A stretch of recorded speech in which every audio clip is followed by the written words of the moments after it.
I'm Andy Agathangelo, the founder of the Transparency Task Force.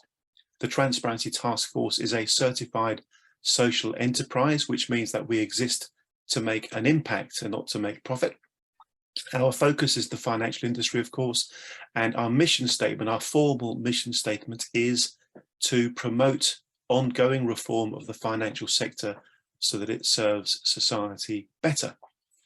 Much of our time in the last year or two has been spent on topics focusing on things like pensions and investment scams and regulatory failure. But today we've got a lovely change of topic. We're talking about when finance meets the donuts.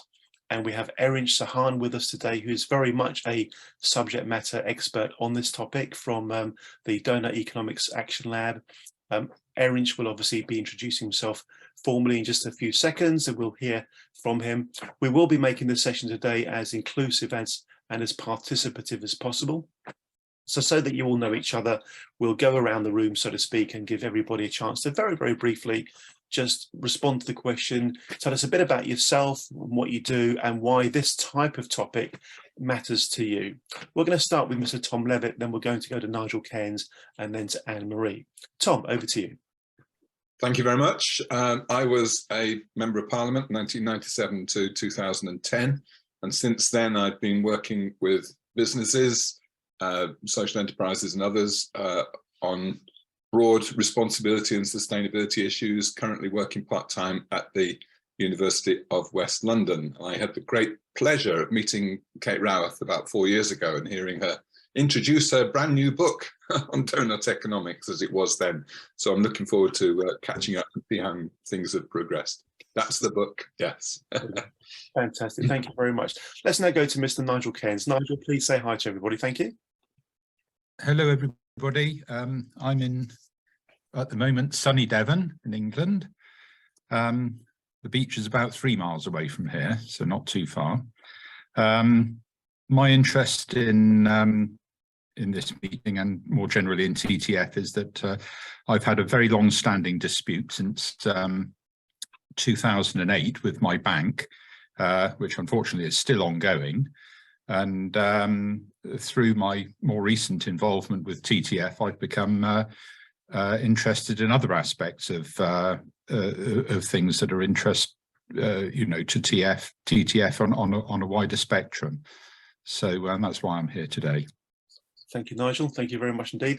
And now let's go to Anne-Marie. After Anne-Marie, we'll be hearing from Bernard Thompson, who's on the other side of the world, then Terry Webster, then Simon Grove-White. Anne-Marie, thank you. Yes, I'm in London, contrary to what it says behind there. But I've been interested in the doughnut economics I've been following what is happening and what it means and how it works. And very interested, and so I'm going to be very interested in what you're going to say.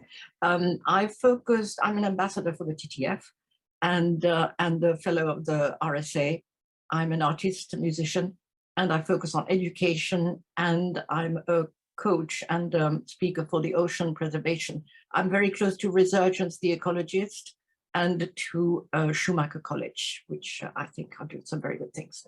So yes, I look forward to this very much. Well done, Anne-Marie. That's fantastic. Mr. Terry Webster, please take yourself off mute and over to you. Thank you, Terry. I think you missed a guy in Australia, Andy, but I'll go first. So Terry Webster, a actuary by profession, now working as a professional trustee and also self-employed, working with mostly small schemes, trying to help them manage their schemes better. There's lots of them, including with LDI and these kind of things. My involvement with Erin actually is that I met Erin when I did an MBA in 2016-17 and was impressed by his presentations and input there. So that's really why I'm here, and I know not very much about doughnut economics at all, so I'm looking forward to learning. Great, thank you very much indeed, Terry. And you're right, I did miss Bernard out completely.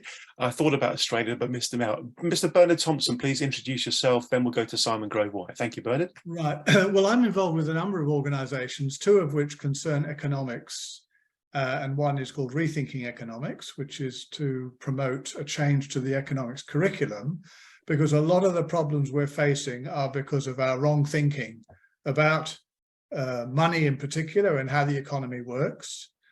I happened to listen to Kate Raworth just about a week ago. She was speaking to the Schumacher Foundation through Zoom, and that was very inspiring and lively. So I'm familiar with her concepts, but I'm really keen to see that they get further promoted.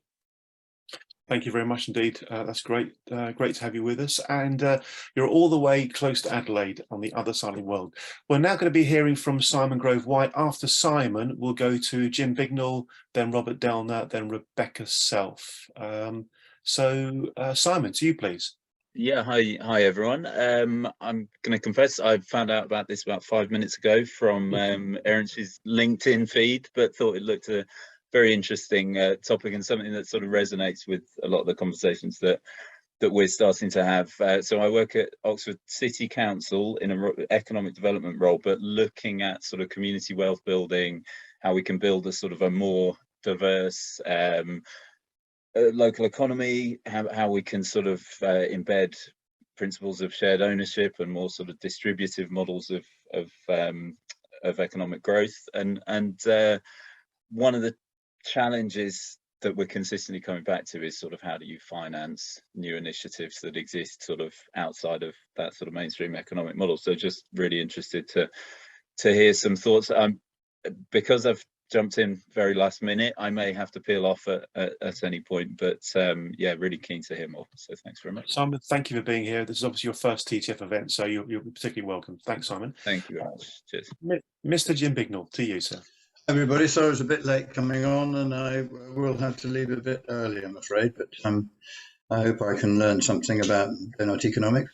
We're starting Responsible Business Project 2030, which with the view of trying to emphasize the importance of responsibility towards people and planet, as well as making ethical profit.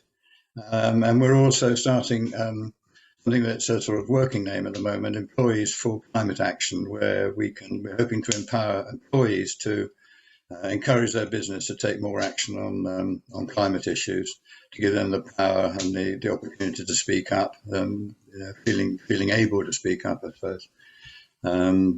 And so, I'm looking forward to hearing about economics. I know a little bit about it, but not nearly enough, I'm sure. Thank you. Lovely to hear from you, Jim. Thank you for being here. Robert Doughnut, to you, please. Thank you. Thanks. Good morning, everyone. Yeah, my background, I'm a former investment banker for about 35 years, but spent the last sort of 10, 15 years working mainly in community development and impact investing in particular. So we run a number of projects in and around communities, one in Ireland, Zimbabwe, and etc. And we're very keen to develop knowledge hubs and community development through integrating finance, economics, culture, but through the realm of knowledge. We're working with universities on that in a number of locations. Thank you. Thank you, Robert. Thank you very much indeed. Let's go to Rebecca Self, and then we'll go to Gurk Samara. Rebecca, I think you've dyed your hair, have you? I have. I've gone for my winter colour now, so slightly darker. slightly autumnal. There we go. Exactly. Well noticed. Thank you. Yes, so I come with 20 years experience in the financial industry. I'm a chartered accountant. I studied economics, and I sort of pivoted from ESG and sort of more incremental approaches towards sustainability over the last 10 years. I now have my own business. I'm a sustainability consultant based in the Netherlands, originally from the UK, and Amsterdam being one of the doughnut cities. So I get to see some of this in real life in practice. And I'm certainly a firm believer in moving from the sort of linear ways of thinking and measuring to the system-wide ways, and doughnut economics being a part of that. And I think just simply, we're going to run out of, the planet, room for stuff and resources unless we do that. So that's something I think about with my work. And I'm here with Joel Amon as well. Hi, nice to see you again, Joel. Lovely to see you, sir. Thank you for being here too. Thank you. Great, that's really, really good. And Gurk Samara, please introduce yourself. Thank you. Good afternoon, everyone. Yes, I'm a person that had some investment in commercial property, etc. And then we're screwed over by Clydesdale Bank selling us interest rate hedging, and then fed to a vulture fund. And just recently, I've had one of my commercial properties sold by receivers, and so now I'm wondering what I'm going to be doing going forward now, because they've stolen my pension basically. So I'm thinking, what can I do to help other people avoid the same pitfalls that I had, and make a contribution to the wider economy. I think so. I'm here to find out about what Doughnut economics is, and hopefully get a better understanding of it. Girk, thank you very, very much indeed. Erin, you'll have picked up from Girk and from Nigel that many members of the TTF community are people who've been harmed, is the only real word, harmed, sometimes very, very significantly by malpractice, misfeasance, misconduct, mis-selling by the financial industry. It really is quite horrific what's been happening to some folk. In fact, we very often talk about the violations record of the financial sector being profoundly negative. And just to kind of evidence that, I'll very briefly share my screen to show you all Violation Tracker UK. I think virtually all of you know about this, but for those that don't, it's a good chance to know about it. So Violation Tracker is a database through which you can access details of corporate regulatory infringements in the UK. It says in the UK, it's against the UK authorities. So basically, if I click on data sources, it will show you the long list of agencies that have the power to penalise and fine, etc., including obvious ones such as the Environment Agency, which is perhaps quite relevant to this conversation, also the Financial Conduct Authority, and so on. So the database basically just collects together all the publicly available data, puts it all in one nice, easy to search database. And what I'm going to show you, a search I show all the time, is if you click on other summaries and you then click on parent industry totals, can you see this? Parent industry totals. It gives you a list of all the major sectors in the UK economy, and it lists them according to value of fines against. Financial services is top of the tree by a long, long way. 5,000 million pounds in fines, £5 billion in fines, 486 cases, and it's roughly 3 times the second worst offender, which is the aerospace and military contracting industry, then telecommunications. So there's clearly, the data would suggest, something wrong with the financial industry. And I'll also show you the next level of data down, because if you click on financial services, you'll see the worst 10 offenders, NatWest, Barclays, Lloyds, UBS, etc. And then you'll get the listing of the individual fines for the specific breaches. And the relevance of this particular table to today's conversation is that this table suggests there's recidivism in the financial industry. Recidivism being the pattern of repeat offending, despite being caught and told off or fined or prosecuted. And I mention that because this points to a cultural problem. It's as if these organizations feel quite comfortable doing something bad, getting caught for it, getting fined for it, and then carrying on doing the same or something very similar over and over again. You'll see the same names keep coming up. And to my mind, culture is of enormous significance to conduct. Of course it is. And I'm sure that fits somewhere in the when finance meets the donuts topic that we'll be hearing from today. From our keynote speaker, our speaker of the day. Erin is the business and enterprise lead at the Doughnut Economics Action Lab. It was very nice to speak to Erin a few months ago when we talked about his work and how it kind of overlaps into TTF's agenda quite neatly, as if there were sort of 2 overlapping circles in a Venn diagram. I was very pleased that Erin was so comfortable with the idea of coming and speaking to you today and telling you all about Doughnut Economics, and particularly the new toolkit, which I think at least half of you are going to be quite excited to learn about today. He was previously the chief exec at the World Fair Trade Organization. Before that, about 7 years or so in a senior role at Oxfam. So can we, before we do anything else, folks, can we please put our hands together to show our appreciation to Erich for coming to talk to us today? Thank you very much indeed. Great stuff. Erich, if you'd like to take yourself off mute and take things from here. Let's have a very open, casual conversation, folks. If you have anything you want to interject on, just raise your hand either digitally or literally, and either myself or Erich will bring you into the conversation. Let's make this inclusive and cozy. Erich, over to you, sir. Thank you very much. Thank you, Andy. A real privilege to join you all. It was actually wonderful hearing your introductions, because I could see the amount of interest, engagement, but also expertise in this group. So I'm delighted we have a little bit of a cozier group so that we can actually have a deeper conversation potentially around this. I'm very much keen on being interrupted for questions if needed, and to keep it very informal. So as I present, feel free if there is something that feels very pertinent to raise or to question or to inquire about, do take yourself off mute and just jump in with a question. Very happy to be interrupted. And of course, we'll have a discussion at the end as well. But my slides are around 30 minutes. So might be plus or minus 5 minutes, but yeah, hopefully they resonate. So I'm going to share my screen and kick things off with a bit of a broader introduction to Doughnut economics, because there's a few people for whom this is slightly newer. And I hope that this sort of gives a little bit of a brief introduction to the concept of the Doughnut and to Doughnut economics. But let's begin first by reminding ourselves of where we are in human history currently, the 21st century. And how has this century begun? Well, it began with a financial meltdown, and the clues there in the word financial. In 2008, there was a significant crumbling of financial systems around the world, and we saw the crisis that created for people, ordinary people around the world.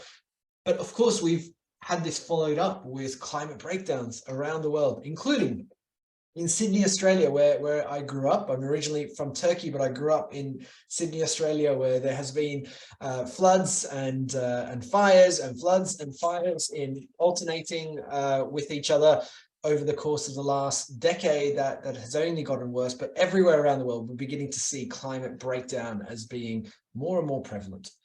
And of course, COVID lockdowns, and we saw the impact that we had on our health and on viruses and nature when we start encroaching in particular ways into nature itself. So overall, it's been a 21st century of meltdowns, of breakdowns, of lockdowns. And in response to this, what we propose is a Doughnut.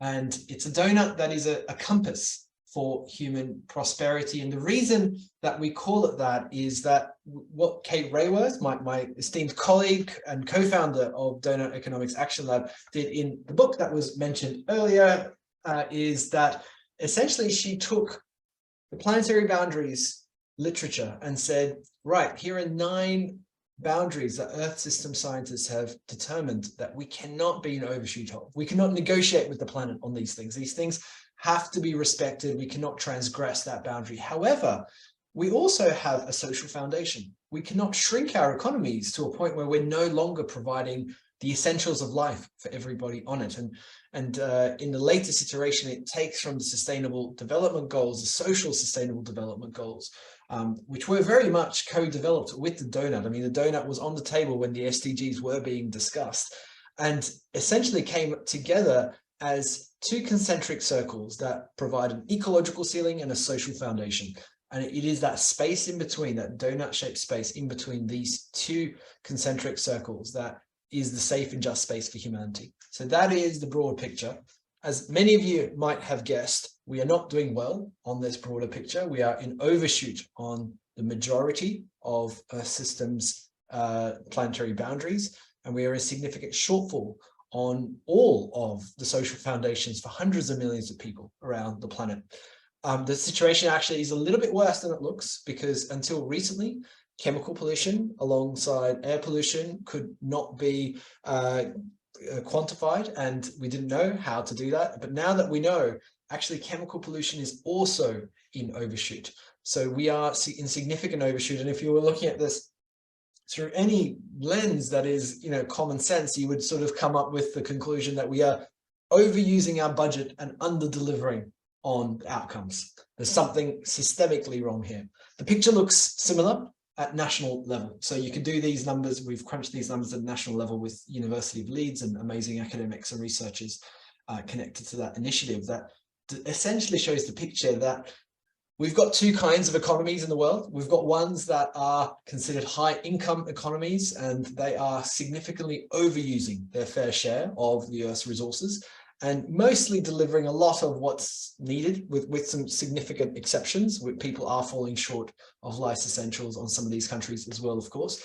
But it is in stark contrast to developing countries or lower income countries or countries of the global south, where actually they're not using their fair share and they are in significant shortfall on life's essentials for the people in those countries. The picture looks the same. You can switch around a bunch of other countries into the mix, and the image that comes out is that we are all developing countries now. We all need to transform our economies. We all need to transform our societies. We need to transform our business world, and critically, we need to transform our financial systems for us to incentivize the kind of economy that we create that can live within the boundaries of the planet and meet the needs of all people.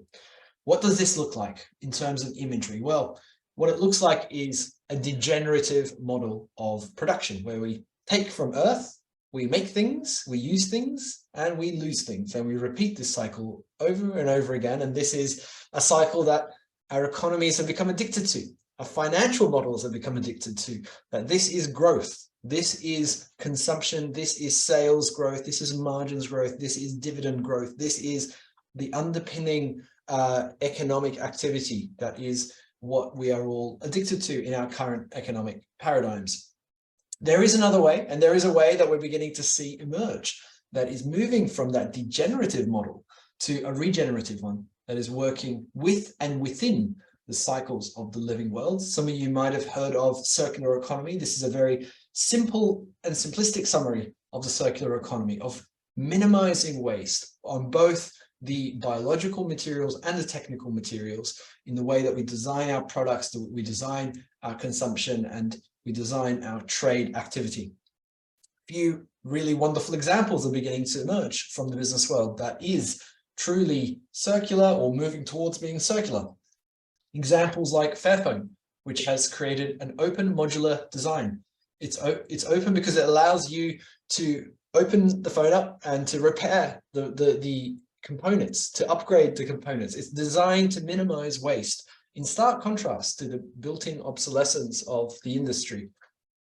Examples like Interface Carpets, which has taken a really fascinating approach that has allowed it to essentially look to Mother Nature for inspiration and ask itself the question, how can my factory behave as generously as the wildland next door? The reason that question is important is if we all imagine the wildland that would be adjacent to the businesses that we all engage with or the institutions we all engage with, what it would probably be doing is it would be sequestering carbon. It would be cleaning groundwater. It would be cleaning the air. It would be cooling the land for various species on hot summer days. It would be providing nutrients back into the soil. It would be providing all of these positive services. And that's the core of being regenerative, is taking the generosity that nature has developed over 3.8 billion years of evolution and thinking, how can we mimic some of those amazing design elements in the way we design our economy, businesses, and finance? Examples like the Body Shop, an example that I'll go into a little bit later that I worked on that brought fair trade into plastic recycling.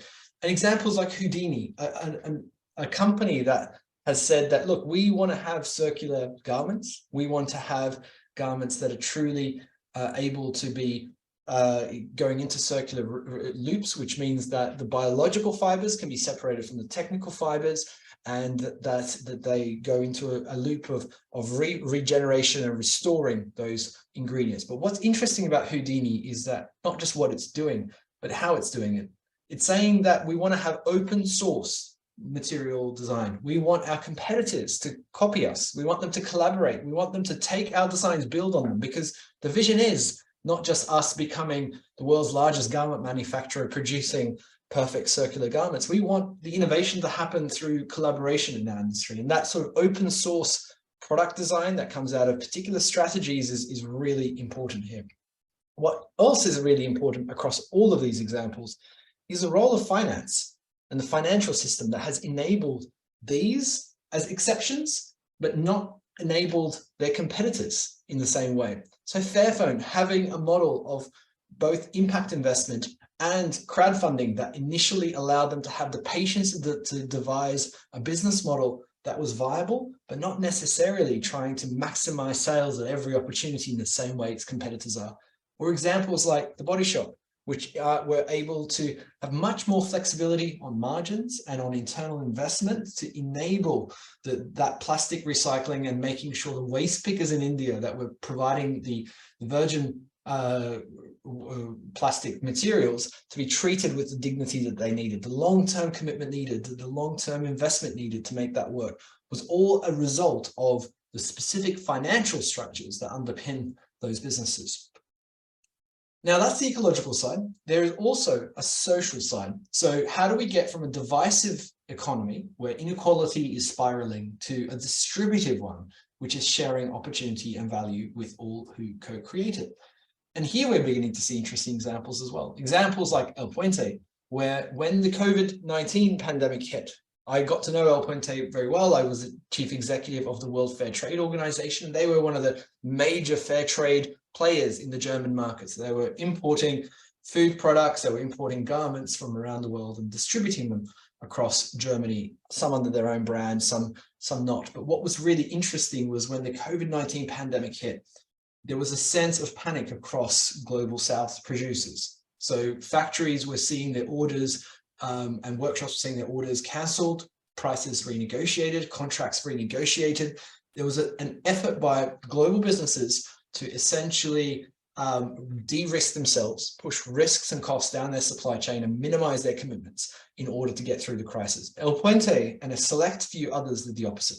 They provided greater commitment, greater financial commitment and flexibility to their suppliers, and they were paying upfront for orders that they didn't know when they would receive them, for instance.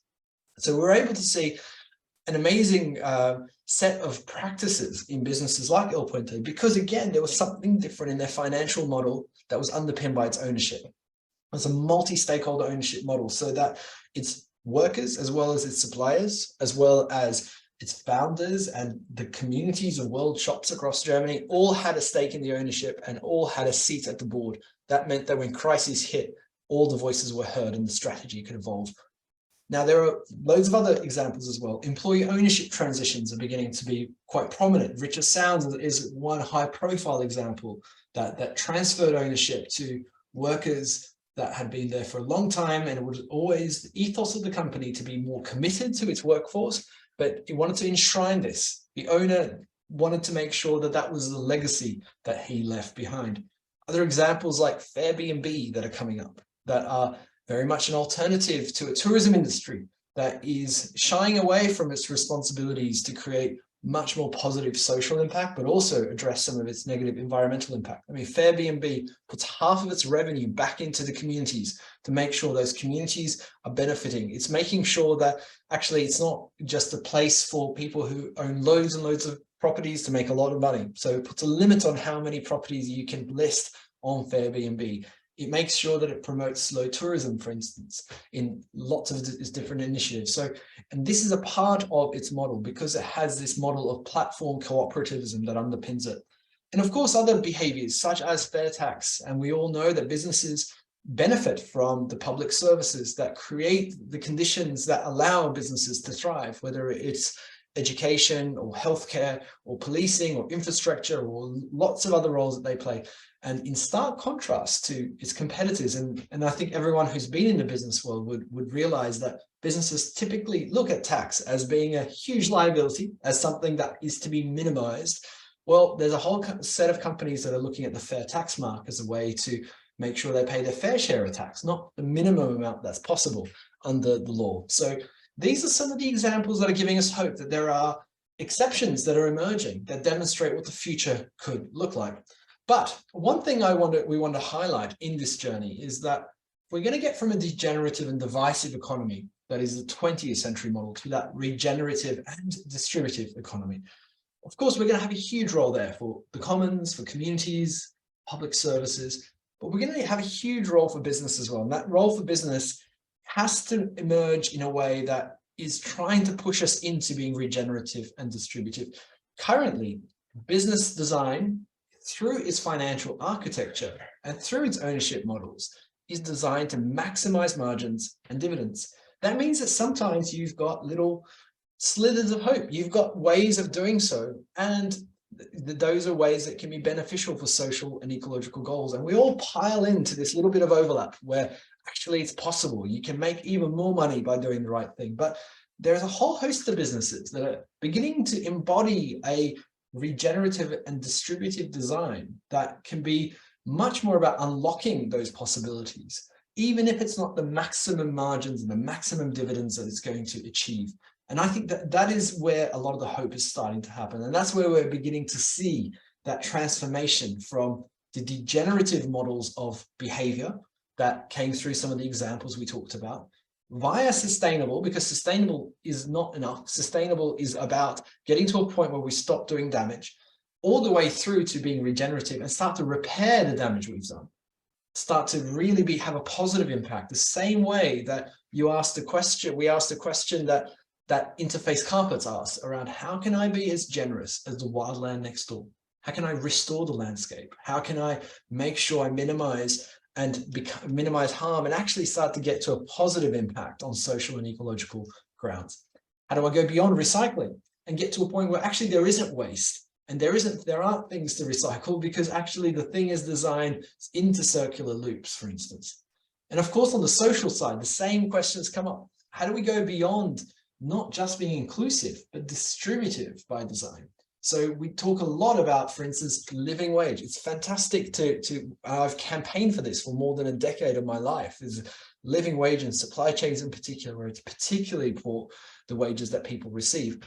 However, that seems like a pretty unambitious goal. I mean, to make just enough to meet your basic needs. And we can design businesses like the way the John Lewis co-ownership model has, where you get a living wage, but you also get the share in the upside of the business. The profits are shared back with its workers, not just through shareholdings that people might hold through pension funds, which end up distributing based on how large the ownership is of the business. So you end up with the biggest dividend checks that go to the people that own the greatest shares, but through a profit sharing model with workers, where actually it's based on what the workers are contributing to begin with. And the same examples are coming through in other areas of collaboration, where let's go beyond these hyper-competitive, aggressively enforced patents, for instance, model, through partnerships which are starting to emerge, but all the way through to ideas like open source design, which are much more collaborative, much deeper formed than what's possible. So those are some of the ideas that we're beginning to see happen. But what we discovered, and we spent a year doing workshops with over 300 companies in 23 different workshop series around the world. What we discovered is that these ideas get held back. You put an idea like living wage and profit share on the table, or open source design on the table, and what happens is that ideas get held back by outdated processes, by rigid financial targets, by short-term thinking, by cultures of hierarchy. Business design is holding these ideas back.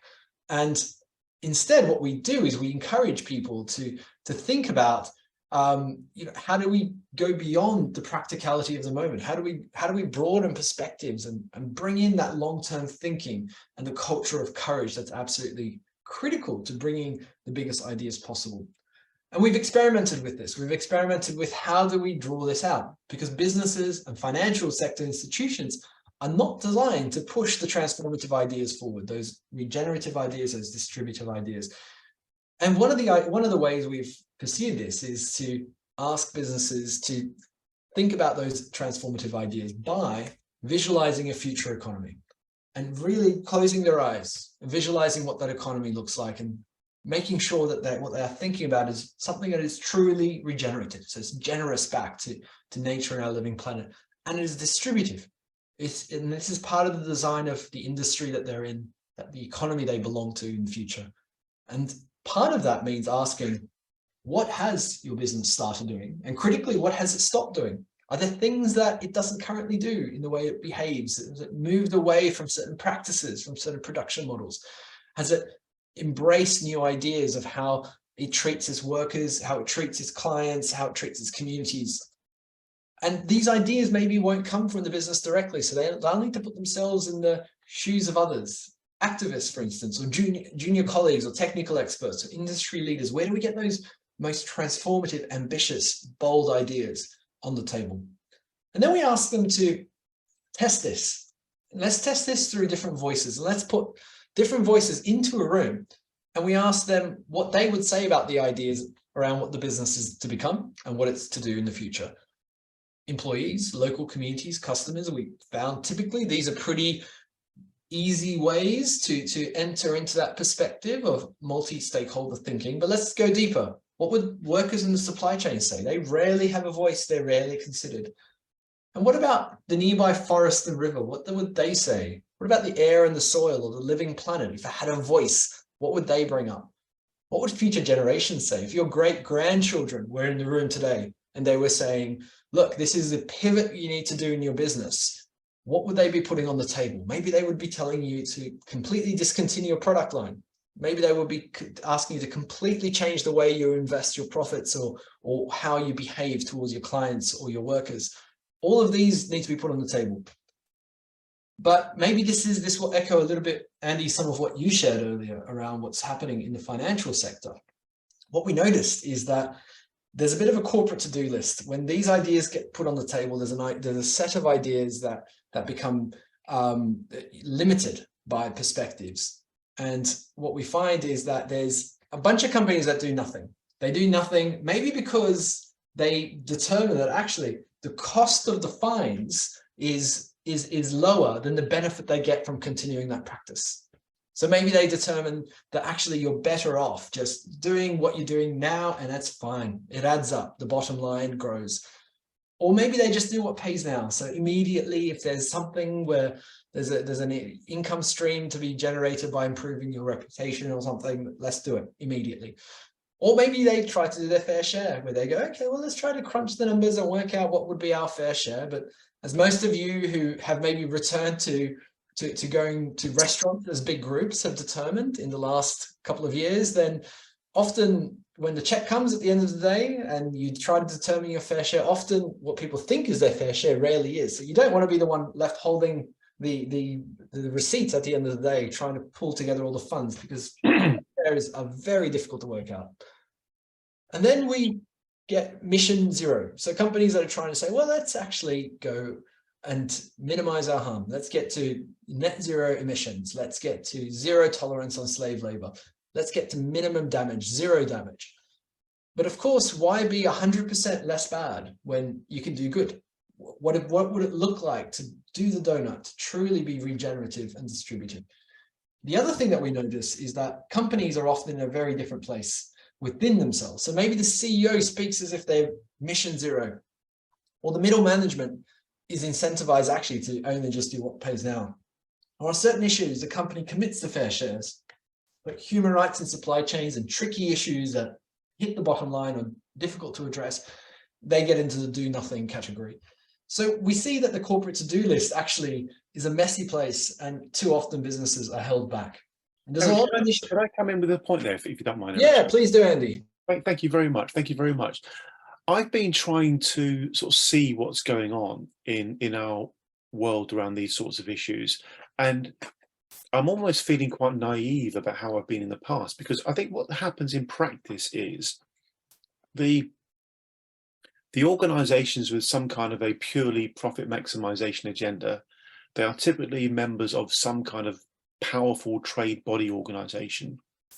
And that powerful trade body organization employs many expensive lobbyists who are very simply tasked to oppose the regulation or the progression that's taking place in Parliament.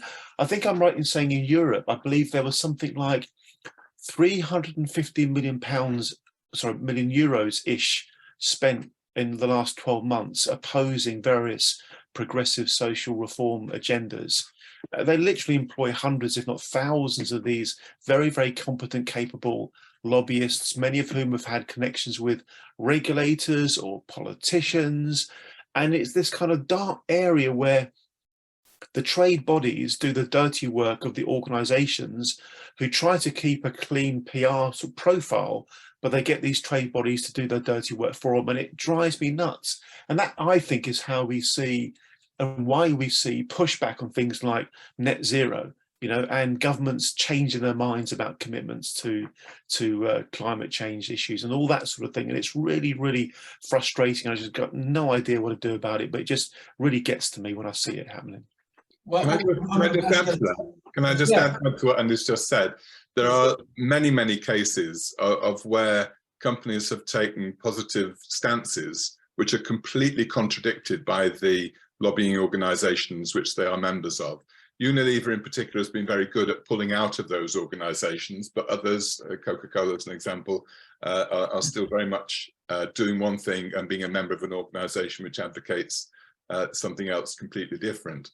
Andy's just quoted 350 million euros. If you look over the pond to America, the spending on lobbying members of the House amounts to $5 million per member of the House.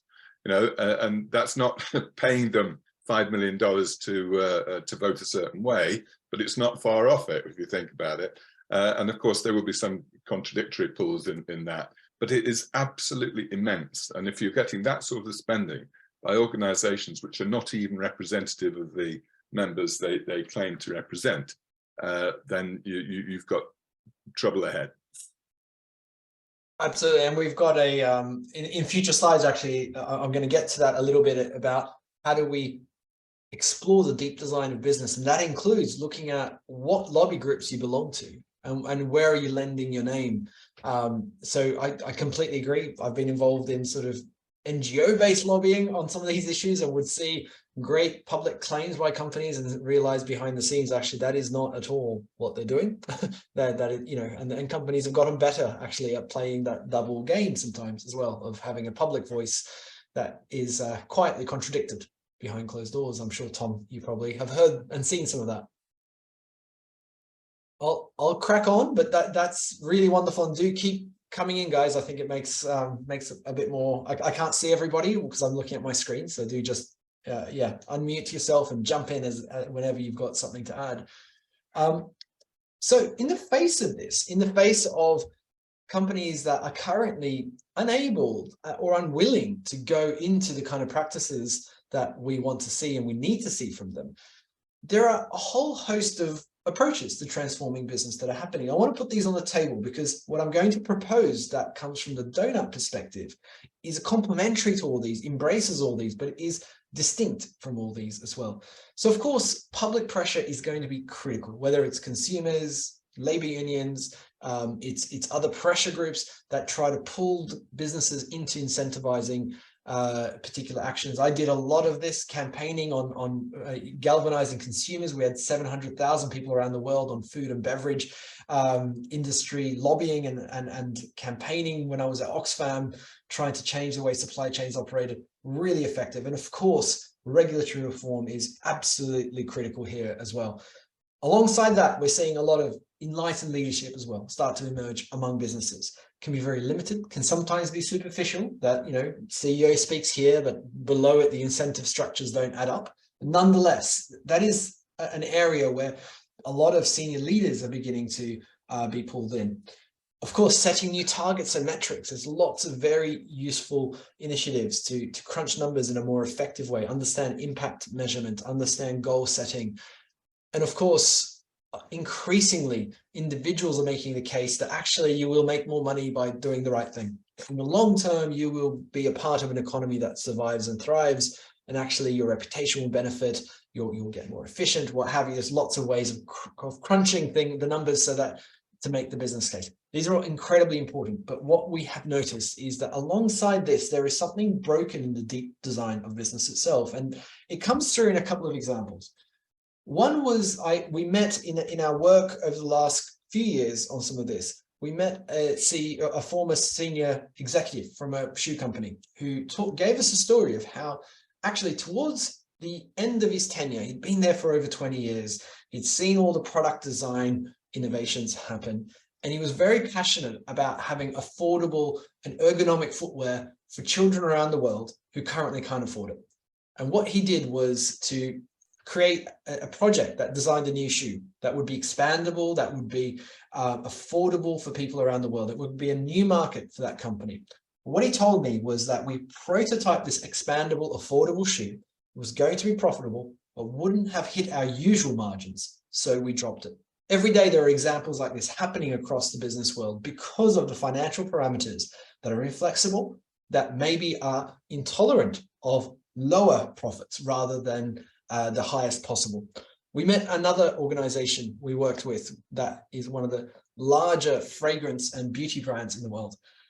And they had made some significant commitments on climate change. And it became very clear when they crunched the numbers that the way to get there was actually to eliminate single-use products. It was in the production of all the fragrance bottles and the glass and everything that goes into it. That was where the main action was. That was where the main carbon footprint was. But what they told us is that we should introduce refillable perfume bottles, but bringing consumers on board needs investment, and the payback period on that capital expenditure is just too long. So they dropped that initiative that was being championed by some of the leading voices in the company to move away from single-use products. We met another senior leader from a fashion brand that talked about how they've been asked to create a range of regenerative clothing while expected to deliver the usual 15% profit margins from the outset. And this was impossible. So there is something in the deep design of companies that is holding back some of these ideas, whether it is about affordable shoes, whether it is about carbon footprint, or whether it's about regenerative agriculture. These are the kinds of things that are happening daily. They're held back by business design. And essentially, what we've created is a toolkit that is built on the work of the author and theorist, Marjorie Kelly, who's at the Democracy Collaborative, wrote a book called Owning Our Future 10 years ago that has greatly impacted Kate's thinking and our thinking at Doughnut Economics Action Lab. And essentially, it's about how do we use her framework, adapt it a bit, but be inspired by it, of looking at the deep design of business through the criteria of its purpose, through its networks, through its governance model, through its ownership model, and its finance and its relationship with the financial system. And essentially, how do we get from the 20th century question, which is about how much value can we extract through this enterprise, to the 21st century question of how many benefits can we generate through this enterprise? And I'm just going to go through these very quickly, the 5 design layers. The first is purpose, as I mentioned, and this is about why the business even exists. And we contrast here a little bit the fast fashion industry, which is about making things as cheap as possible, as much as possible, maximizing sales, with examples that are much more around regenerative models of production, like Manos do Uruguay. Now, Manos do Uruguay is a business I got to know very well over the last 5 years. It's a company that is co-owned by 12 women producer cooperatives. It's roughly a €5 million a year business, so it's not tiny, and it sells on some of the high-end markets around the world. It sells on Champs-Élysées and in Paris. It sells on Madison Avenue, both under its own brand and as a white label producer for global brands. But what's critical is that the CEO is appointed by the representatives of those women producer groups spread across Uruguay, those 12 women producer cooperatives, who make sure that the priority and the purpose is to benefit those communities and the environment around them. So it essentially explores the question of what purpose does this business serve in the world? How is that purpose manifested in its operations, in its supply chains, in its behaviors with all of the different stakeholders? And how is that purpose manifested in the products and services that is offered by the company?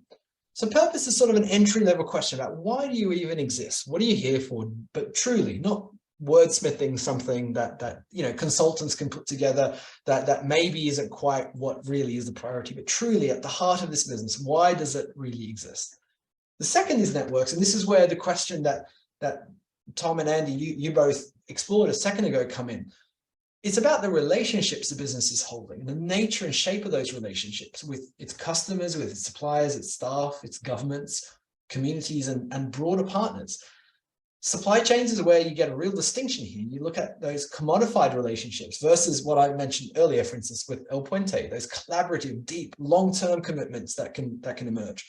Of course, it's that relationship with government. Is it about tax avoidance and minimizing cost and regulation, or is it about having this much more fair tax, for instance, approach? And of course, it's about what company you keep and where you lend your voice. Are you in regressive lobby groups that are holding back action, transformative action by government? Are you in progressive lobby groups like the Circular Economy 100 group or others that are really renewable energy groups that are starting to come up that are really lobbying for much more ambitious action on climate and on social issues? So that's networks. And then we get to governance. And governance is, as you will all imagine, about decision-making. It's about voices. It's about power and how that is distributed. And is governance in service of finance, or is it in service of purpose? This starts to become very entangled with the financial system and the relationship that it demands of the business and what kind of priority and prominence finance demands within the business. What are the metrics of success? What is the company culture and the rules of the company? But again, a lot of that comes through the financial model that underpins it. How open and transparent is the business in the way it behaves? An example here is River Simple. It's a company based in Scotland, actually. It's a hydrogen car company that has got a governance model where its board is composed of different custodians of different stakeholders. So the local community, the neighbors of the business, have got an individual sitting on the board that is a custodian of their interests. The staff have got a custodian. Investors and commercial partners also have a custodian, but also users, so that the final consumers of the product and the environment have a custodian as well. So there's individuals sitting on the board that are making sure that different voices are part of the governance model. Ownership is the fourth one, and that one, of course, a lot of these overlap with each other. And as the theorist George Box once said, all models are wrong, but some are useful. And we hope this is a useful way of looking at the deep structural design of business. And ownership sits here and it overlaps with so much. And this is about not just who owns the business, but what are their interests and expectations and what is possible with that particular ownership mix. I mean, we've got on the left a lot of the 20th century models of venture capital and stock market models and private equity. None of these are purely bad. There's lots of great stuff. I mean, impact investment probably falls under venture capital in a lot of its guises, for instance. Doesn't mean all of it is bad and wrong, but by and large, these models have pulled businesses back from what is possible.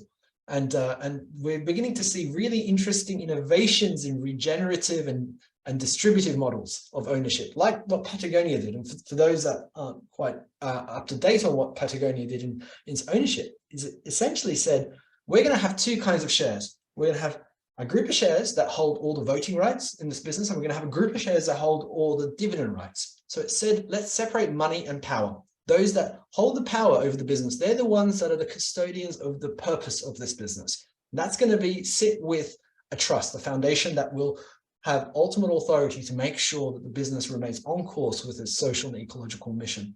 However, dividends are going to go somewhere as well. This is going to be a profitable company. It is going to have a positive bottom line. Where's that going to go? Well, that's going to go eventually to an ecological NGO, but it could go anywhere in this case. But what's critical is that those that have an interest in increasing the returns to themselves from the business are not the ones that have the voting shares in the business. That distinction and that separation of power and money within the ownership mix means that the business has got a very different incentive structure. If you're a senior decision maker in Patagonia, what just changed is that if there's an organic agricultural project or there's a way of increasing farmer incomes or worker wages in your supply chain, and until yesterday it was just a bit too costly to pursue that, today it might be possible, because suddenly the people who hold the power are not the ones that are trying to increase the dividends. They're not the ones that have an incentive to. So suddenly that change in ownership can affect the rest of the deep designer business. This model I just described is called steward ownership, by the way. It's a model that is very prominent in Germany, very prominent in Denmark. In fact, the majority of the largest companies in Denmark have got steward ownership models for generations. It's a way of keeping businesses much more long-term focused and make sure it isn't just about extracting maximum returns constantly. And lastly, finance.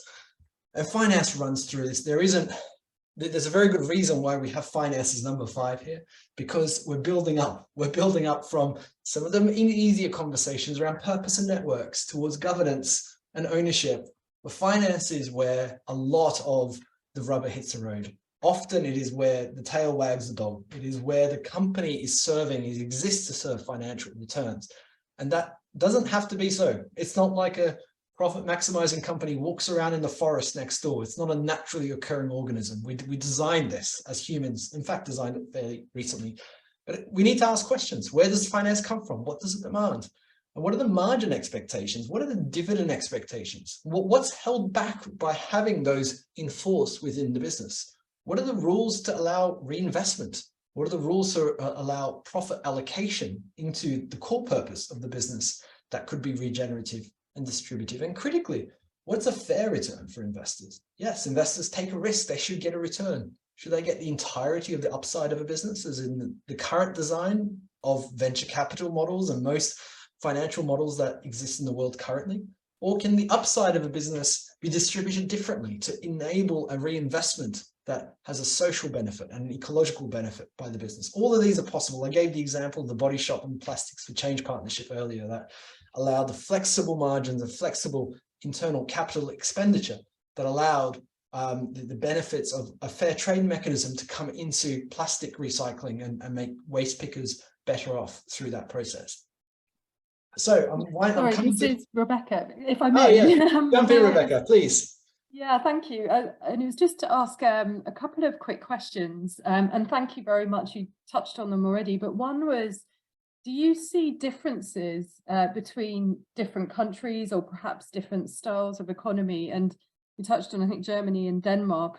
I see a difference in Scandinavia, the concept of shared value, and touching on that ownership piece. And also here in the Netherlands, things are quite different, generally speaking. And then also I'm just reflecting on the financial industry in Switzerland and Germany and the cooperative banks or the Raiffeisen banks. So I was curious if you see differences in the adoption of this between different cultures. And then also I was just curious with timing. So the sort of acceleration, if you like, away from a redistributive company and economy, has there ever been one, or is it something where we've gone to this very linear mode of business really in the 1980s, or is it something that happened before? So I guess 2 questions, culture and then a bit on timing and history. Yeah, I mean, I think, and they sort of come together a little bit because the culture of, for instance, having these sorts of models. I mean, we might look at the Anglo-American financial systems of being particularly driven to create a model of maximizing returns that I think has been fairly prominent since the 80s that you mentioned. However, the cooperative movement began just outside Manchester, you know, in the 1800s. It was a majority of retail outlets until middle of the 20th century in the UK were cooperatives. In the cooperative and mutual banking, the financial sector actually was a huge part of it. Not perfect, lots of shortcomings in a lot of that, but as a starting point, it was a very different world. And the US as well still does have a big network of mutually owned banks. A lot of cooperatively owned farms have been around and have gone through the various agricultural revolutions that have happened there. And recently, in the Anglo-American sphere, there's been the biggest increase in employee ownership is happening there. The baby boomer businesses that are where they're family-owned businesses, they get to a medium size, like a Richer Sounds, for instance. There's actually a whole host of them that are converting to employee ownership. And that doesn't mean that it's being given away to employee ownership. It's a way of transforming it through a trust system. So a trust borrows some money, buys the business out from the owners. It's owned then collectively by the workers. It's a model that was encouraged by some tax reforms in the UK, for instance, over the last decade or so, but it's happening everywhere. I think these new innovative models, you're right that I get much closer reception from Latin America, to be honest. In the solidarity economy, there are so strong places like Ecuador where collective ownership and different hybrid models of collective ownership of social enterprise and co-ops have been very prominent. Place like Ecuador, where they had a law where actually you can't pay dividends until everyone's earning a living wage in the company, which feels fairly logical, right? Like, you know, you haven't really made a profit if you're paying poverty wages. So how can you then declare dividends? But things like that are emerging there. I mean, Sub-Saharan Africa, India and Sri Lanka have got a lot of very interesting social enterprise initiatives. So I think it's pretty broad-based. But yeah, I think some of these ideas may be a little bit easier to penetrate in cultures in Northern Europe at the moment. But Southern Europe's got a very strong cooperatives culture and history as well. So it's a mixed bag. Thank you. Yeah, really interesting. And it's interesting thinking of probably sort of 150 or 200 years ago and how things have changed in that time. But yeah, thanks very much. And Tom brings up, yeah, Novo Nordisk. There are loads of owned. Bosch in Germany is owned as a steward ownership model as well. So its profits go back into reinvestment or into charities.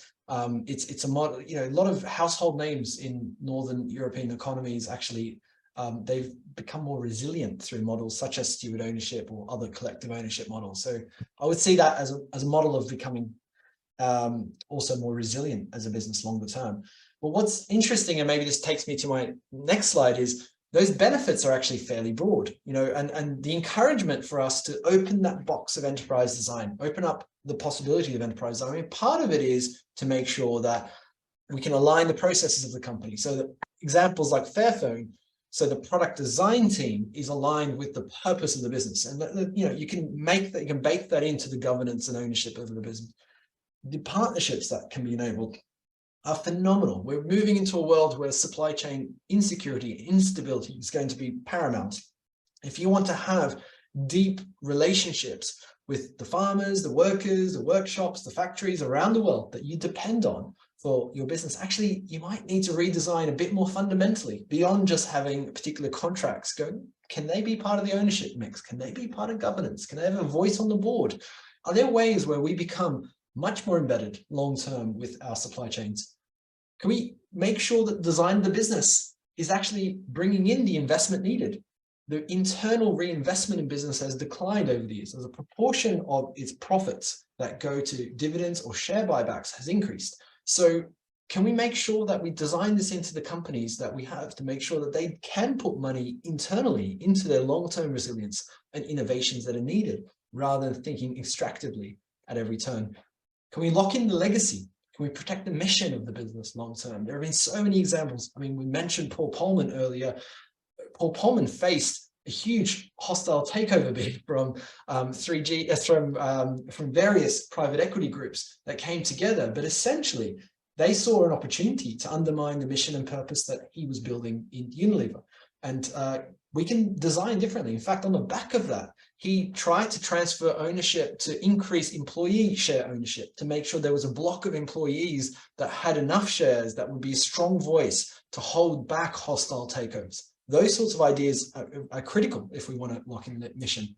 But maybe most importantly, we need to redesign to unlock and enable those ideas that allow us to be regenerative and distributive from the business world.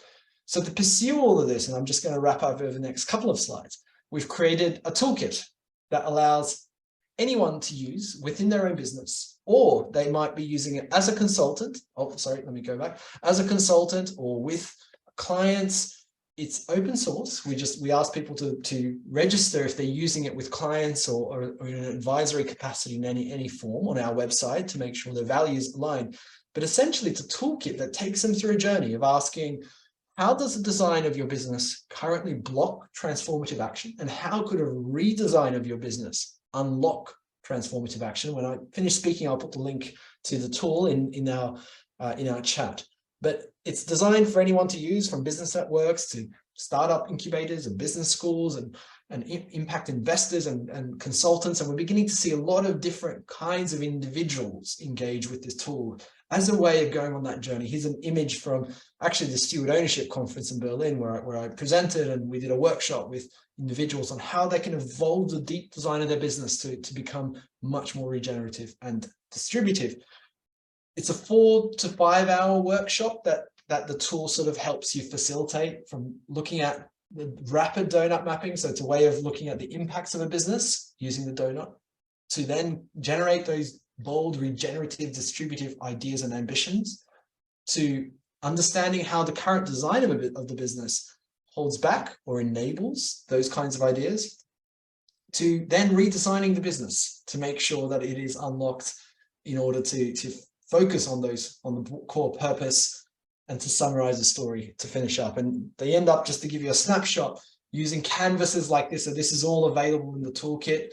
The activities, the examples, the guidance, the slides, the Miro board for an online event, the PDF they can print out for activities. And there are those 4 core parts that are all represented. But essentially, the central pillar of it is which aspects are blocking transformative ideas and which aspects are unlocking transformative ideas. So this is the last slide to remind you of where to find it all. But I will stop sharing and put the tool into the chat, and love to hear from all of you. Erin, thank you so much. That was absolutely superb. I'm sure everybody's going to be delighted to join me in thanking you for your session. That was really, really good. Really, really good. I know that Anne-Marie wants to come in with a point, so let's go to Anne-Marie next. And we can see Joel's hands as well. That's good. Anne-Marie. Well, it almost was answered by that last slide, because I see you are a teacher as well, Erin. Yes, yeah, I teach sustainability. Do you bring this into your course, into your teaching? Because it's fantastic. It's so exciting, and I can see a whole generation looking at this and thinking this is their future. And it's indispensable to change this education system that we have with things like that, presentations like that. We're talking about cathedral thinking, which I know we're very close to with the Doughnut economics as well. And we need to put the foundations to actually build this cathedral. It's happening now. So thank you very much for this. Fantastic. Thank you. Very clear. Thank you, and just to sort of underline on the business schools and academics front, yeah. I do teach, I do a lot of talks. I teach at Cambridge on sustainability, but separately we're convening various business school academics from around the world who want to challenge the structure of business and say, look, alternative models are possible, and we're trying to support them to create research projects, create teaching methodologies, and engagement with businesses as well. So if you're interested in that, do get in touch with me. And absolutely, I will. There's also a lot of things happening. Rebecca was touching on the Scandinavian countries, lots of things happening in Finland, and I think this kind of format of workshop would go absolutely down really well. So yeah, absolutely. Thank you. Thank you. Thank you very much, Anne-Marie and Erin. Let's go to Mr. Tom Levitt. Tom, take yourself off mute first. Thank you, Eric. So that was brilliant, and I'm really looking forward to using the toolkit in the business school at University of West London. I wanted to just come back on a couple of the examples that you raised, because even the pioneers are sometimes less than perfect. I mean, you mentioned Body Shop, and Body Shop, to be honest, set off 50 years ago with all the right intentions, but then did rather lose its way. But since it's been taken over by Natura, Natura has had all of those values for 50 years, and it's been operating as a regenerative organization since then. So Body Shop is now in the right hands, I think, and that's an important part of the story. Natura has had a zero carbon footprint. When I was there 10 years ago, they were talking about their zero carbon footprint, their zero to landfill, and so on. John Lewis is an interesting example. You talked about them in the context of the living wage, and of course they're not a registered living wage employer. And that's because they refuse to extend a living wage to on-site contractors, which is a necessary part of the living wage commitment. When I questioned them about this, they said our employees would rather have subsidized hotels than have contractors on the living wage, which I somehow doubt whether the employees were ever actually given that choice, but nevertheless. And the other just interesting example just to give is that in terms of the nature of finance, if you look at, I mean, our water industry is not a great advertisement for anything, frankly, but just to compare two companies, one, Southern Water, which is owned by a consortium of venture capital companies, all of which are based in the Channel Islands, And you look at Anglian Water, which is owned by 3 public sector pension companies, admittedly not UK pension funds, but nevertheless, if you look at the environmental performance of those 2 companies, the one that's owned by the pension funds is a much better operator than the one that's owned by the short-term capital ones. I've recently sat on a panel of judges for sustainability awards here in the West London, and without giving any secrets away, because we haven't announced our results yet, we couldn't decide between the final 2 finalists for our Company of the Year. And what finally decided us was when we found that one of them was owned by a company that was registered in the British Virgin Islands. And we said, we're not having them winning the Sustainability Award. So that was the basis of the decision. Finally, in my business school at the University of West London, the Pro-Vice Chancellor brackets sustainability, close brackets, who's effectively my boss, has already said that sustainability is not the right word, and he wants to be the Pro-Vice Chancellor brackets regeneration, close brackets. So we're heading in the right direction at our business school, even though I have to say we've got a long way to go. I mean, if I can just comment on a few things, Tom, that I think you were very wise in pointing out. Firstly, I put in Welsh Water as another example of actually a membership model of water rather than that's the one not privately owned. Yeah.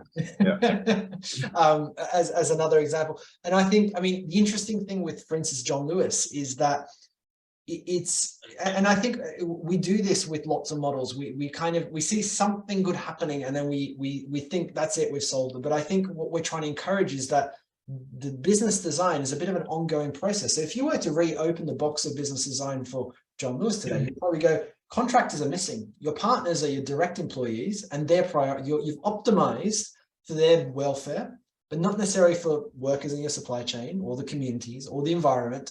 You know, on those, you behave like a normal company, essentially. They're not part of your governance or your ownership design.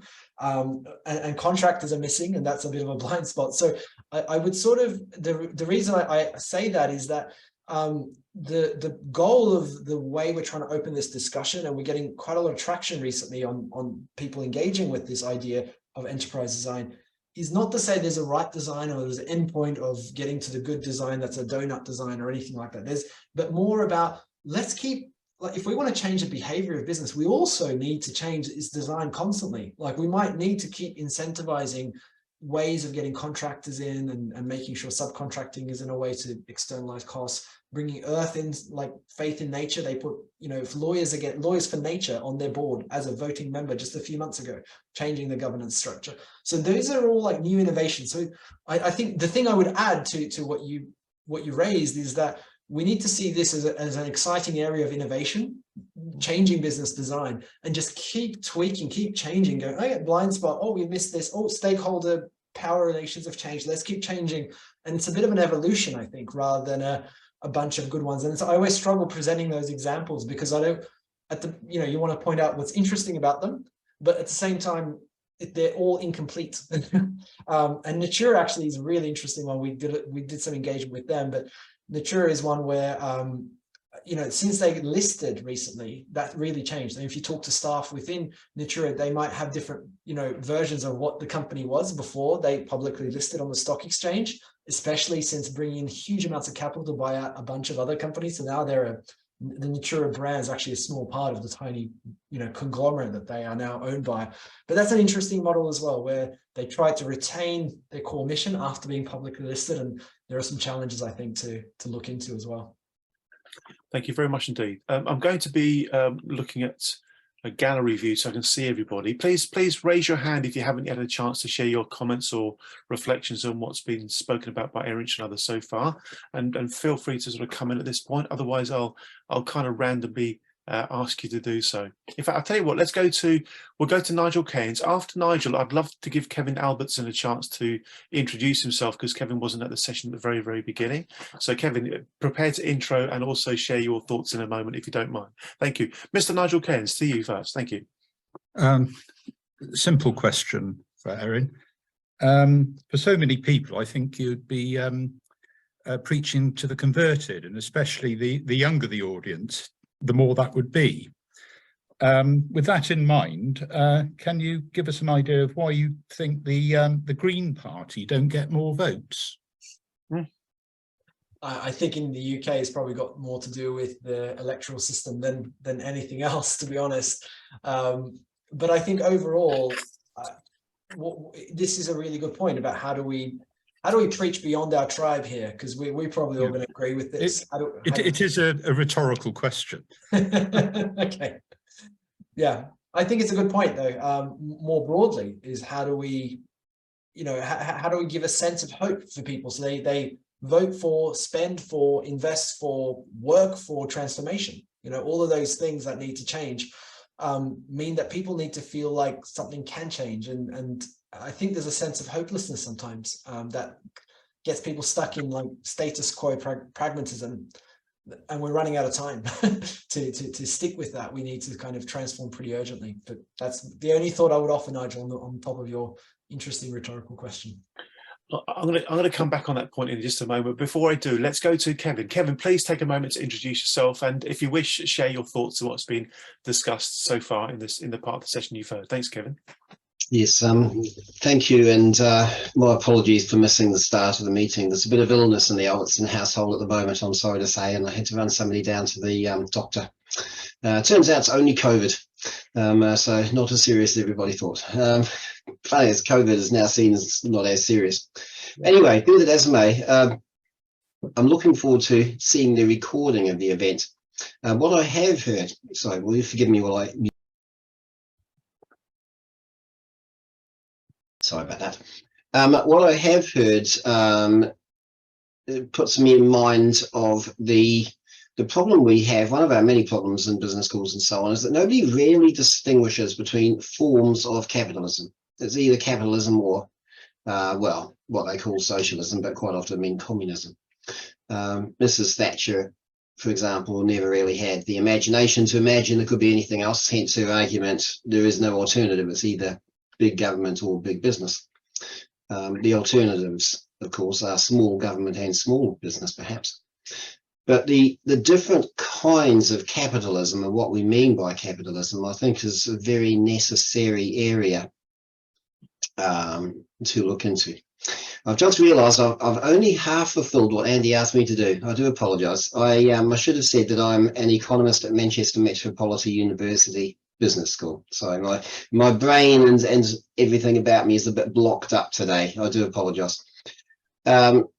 So I think it's very interesting questions, the kind of capitalism which we can use, which will promote societal well-being, and in what way government can contribute to forming that kind of capitalism. So, as I say, I'm very sorry I missed the start, but I'm looking forward to reviewing the video and finding out a lot more about it. And no doubt I'll be coming to you with some questions, perhaps, after I've reviewed the video. But what you did present was fantastic. Thank you very much. What I saw of what you presented was fantastic. I'm sure it was all fantastic. Thank you. Thanks, Kevin. Thank you, Kevin. Thank you very much indeed. Lovely to have you here, Kevin. I'm going to share some data with you folks to try to drive home a point I feel increasingly passionate about. I know this is a massive oversimplification, but essentially the way I see it is this. There are kind of two kinds of organisations. Those that want to move in a progressive direction, I'm using very general terms here, progressive direction, you know the kind of thing I mean. Those that want to move in that direction, and frankly, they're those that don't give a damn, because they're just not on their wavelength at all. All they're seeking to do is to maximise profit in short term, because they have a very 20th century way of looking at the world. And I'm going to share my screen to show you some data, because I think within this data is something useful. I'm going back to Violation Tracker UK. If we do a search in Violation Tracker UK for environment-related offences, the point I'm about to make applies to different types of offences, but let me just choose environment-related offences. And if I click on search, the database instantly gives us the offences against the Environment Agency by various organisations. It happens that Southern Water, which came up earlier, is the worst of all of them. And clearly there's a relationship between its rather egregious infringements history and the way that its own private equity and all the rest of it. But the reason I want to show you this data is because if you scroll down and further down and further, and you'll see there are many, many pages here, you will basically see that there are many, many instances where an organization has done something wrong, but there is zero fine. Look at the column on the very, very right-hand side, zero fine. And there is increasing concern amongst some people that regulators are failing to enforce and penalize properly. And the point I'm coming to is that if the regulatory framework has a part to play in governing the system, then whatever that regulatory framework is, it must be seen to be strong and it must be willing and able to enforce. And letting companies off with some kind of soft warning just isn't going to do it. And in particular, here's the FCA is a very good example of this. The Financial Conduct Authority might put a fine across to the company, but very, very often it won't hold the individuals responsible for the bad actions to account. And that effectively is almost like an invitation to carry on behaving. So going back to my point that there are two kinds of companies, those that are willing to progress and reform and those that frankly aren't. The ones that aren't, they have to be made, in my very simplistic mindset here, they have to be made to do the right thing. Because doing the wrong thing is no longer an option. We've only got one planet, there's no planet B, etc., etc., etc. So why are we showing systemic leniency where it's not warranted? And it's yet another thing that drives me nuts. Erich, how do you feel about the idea that we really should be tough on the bad guys? What do you think about that? Yeah, absolutely. I think what you're pointing to, in fact, I'm fascinated by violations tracker now that you've introduced that to me. I'm going to play a lot with the different totals in there. There is obviously, because of the repetition of offences, and also the fact that enforcement has struggled on lots of different offences, there's something gravely missing, and we've bought into a narrative that if we regulate less, then it's going to be good for the economy, and if we regulate that, we'll get the right, and I think that's a very outdated 20th century way of thinking. But overall, what else I would say is that regulation is one lever, but what I'm encouraging, I guess, alongside regulation is let's also change the design of businesses so that they are incentivized to pursue the goals of that regulation rather than to dodge it and to play, game it or whatever.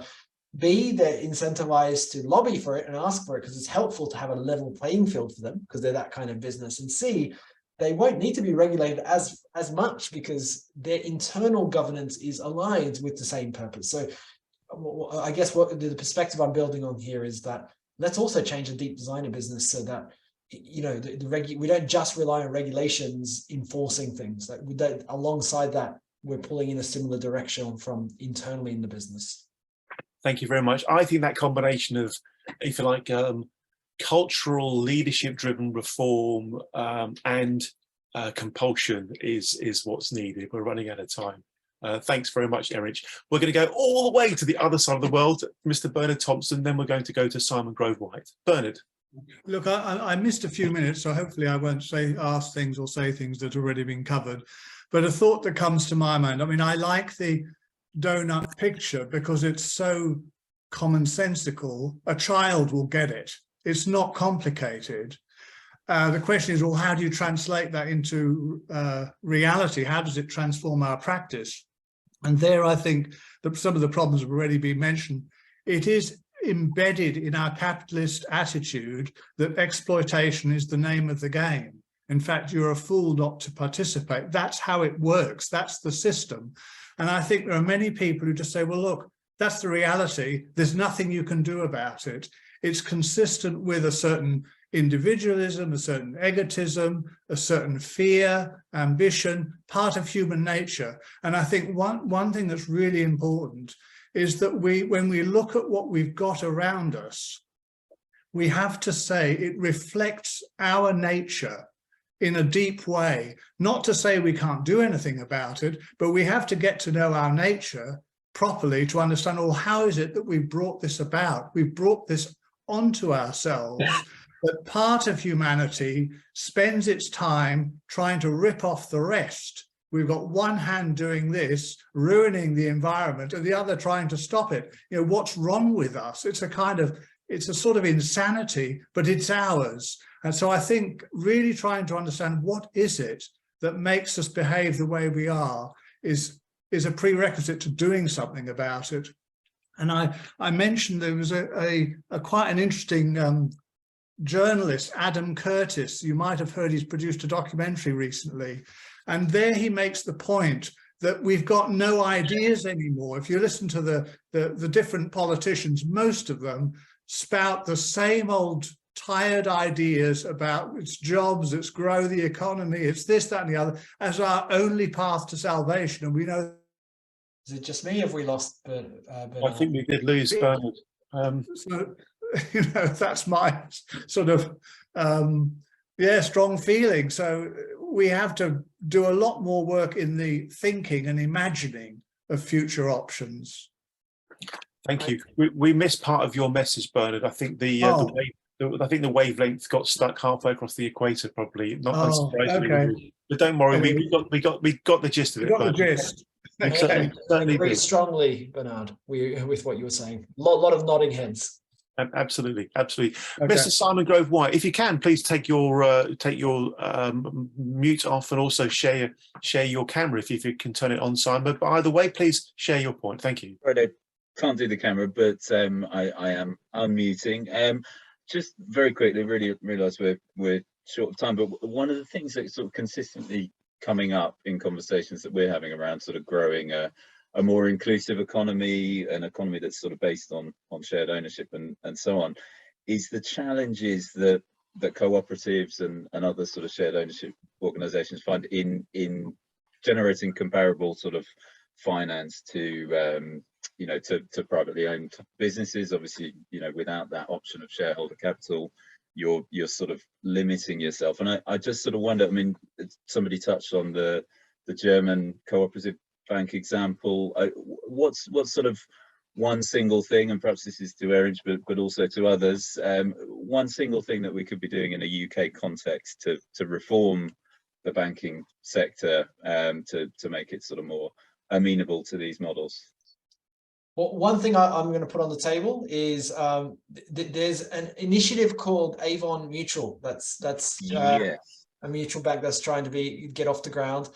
Incredible innovation in the way they're structuring themselves to allow external investment, but also to make sure the mission of the business is protected by the members, and there's a locally focused economic strategy that underpins the behaviors and the products that the bank provides. I think that's a litmus test for what's possible. I mean, imagine if there were a network of regional banks that actually were focused on real economy, local lending to support a particular vision for that locality. We could probably get a whole host of much more regenerative and distributive enterprise designs off the ground and supported and stable, thriving in local economies. So that one thing I think is worth underlining. Absolutely. I'm just really interested to know if you know the latest on that, because I've heard they have been looking for FCA approval for some years now, haven't they? And might that change with a sort of a change in political masters, or is it simply just a long process that takes time to go through? I think the big thing here seems to be that the financial regulation around how to set up a bank is so onerous that you kind of have to, completely prioritize returns. And there's a lack of imagination in regulators and policymakers on this front. And it seems like it's sort of high time for that. And I'm not sure, I'm not an expert on UK politics, but it would be pretty hard to argue against it. that local sort of county focused, collectively owned banks that are lending to local businesses with social ecological goals in mind, supporting living wage, support, it would be hard politically to argue against it once we can demonstrate this is a viable alternative and we can get into a space of hope. But I don't know, I'm curious if Tom or others have views on this, because, there are other people in this call that have worked in politics. This is a really interesting point.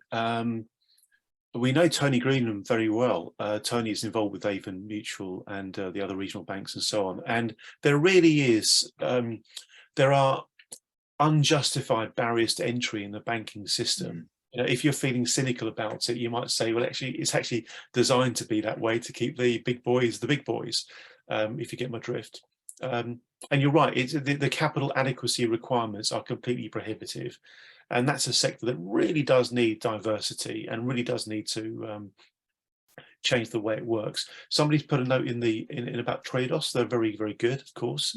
I think a lot of people will know Triodos in this space. So it just goes to show it is possible to be progressive and more enlightened in business. It really, really is. And the kind of conversations we're having today with Erinch stimulate the ideas that really show how it's possible to be both highly profitable, but also to think of the planet as a partner as opposed to something to be exploited. That's really kind of what it's all about. We'll be wrapping up shortly, folks. It's been a particularly enjoyable and educational session from my point of view. I hope others have also learned a lot from it. Does anybody want to come in at this point that hasn't yet had a chance to say anything? For example, perhaps Robert Doughnut would like to come in, or Tom Levitt might want to come back in. Robert, anything you'd like to share in your reflections from today's session so far? No, thank you. I mean, it's been very interesting and very educational. I think, you know, the thing for me is also about this transformation journey. So I mean, you alluded to it earlier, Erinch, that you know you have a process for organizations, and that's something which I think is critical. It's not something people do very easily or lightly. As we know, it's very difficult for individuals to look in the mirror, never mind organizations. But in one way, shape or form, you know, you have to kind of get them to start looking in the mirror more closely.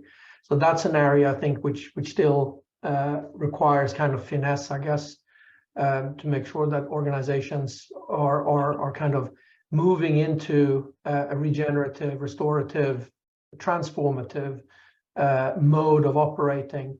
And to what extent can we all collectively, of course, help them to, you know, see that in themselves in the mirror. Thanks. Robert, thank you very much indeed. We'll be passing to Erinch for his sort of final words in just a moment. Before I do, let me just check. Does anybody have anything they're itching to say? Mr. Tom Levitt, please come in. Thank you.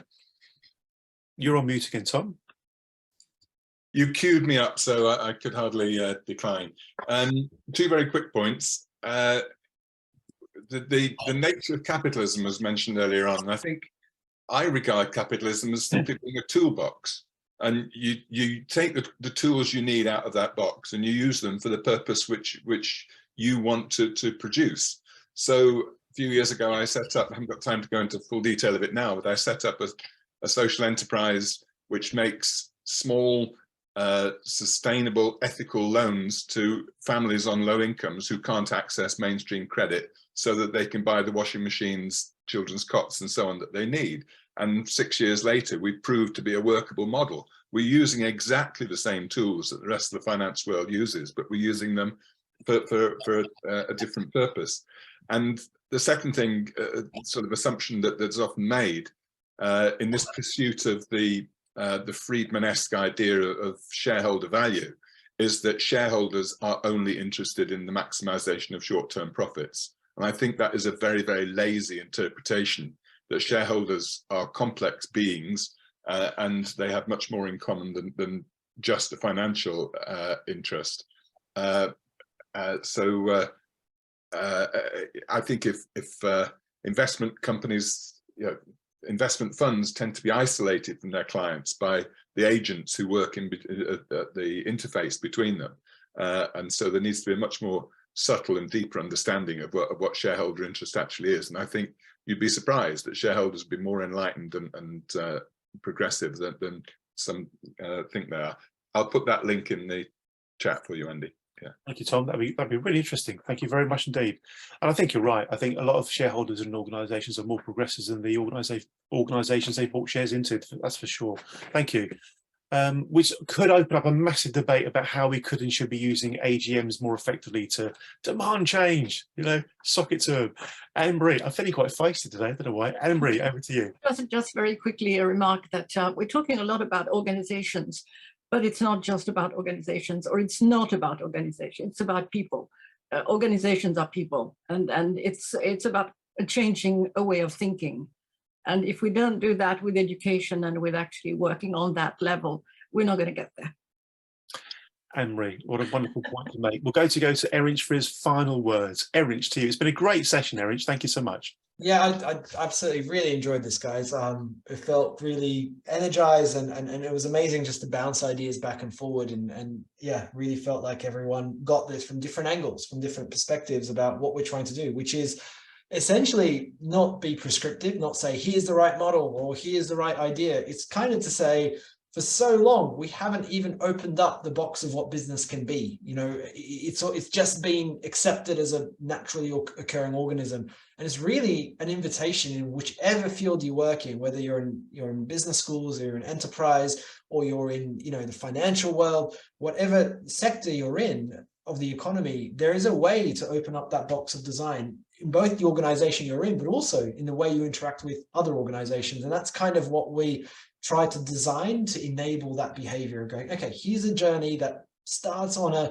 with what we think is a fairly compelling framework around donut economics, and leads us down a path of how would we need to evolve the deep design of business and other, you know, economic institutions to get us there, to get us into the donut. So I would love to hear from you guys if there's ways that you think you can use the tool, progress these ideas, ways you think we can improve what we're doing as well. I've put my email into the chat.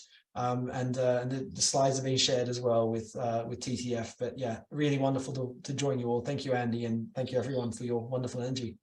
Erinch, thank you very much. In the last 20 seconds, an idea for a book title has just come to mind. I can't write the book, Erinch, but you could. The book title is From Doughnut to Doughnut. Let me explain. From doughnut, dough as in money, nut, somebody who's massively into money. Yes, from doughnut to doughnut. That's what it's all about. You hit it here first, folks. Write the book, Erinch. Thanks, guys. Thank you very much. You'll be receiving a commission for that. A round of applause for our speaker, Erinch Sahan. Thank you very much, Eric. Great session. Cheers, guys. See you next time. Thank you. Bye-bye. Bye-bye. Bye-bye.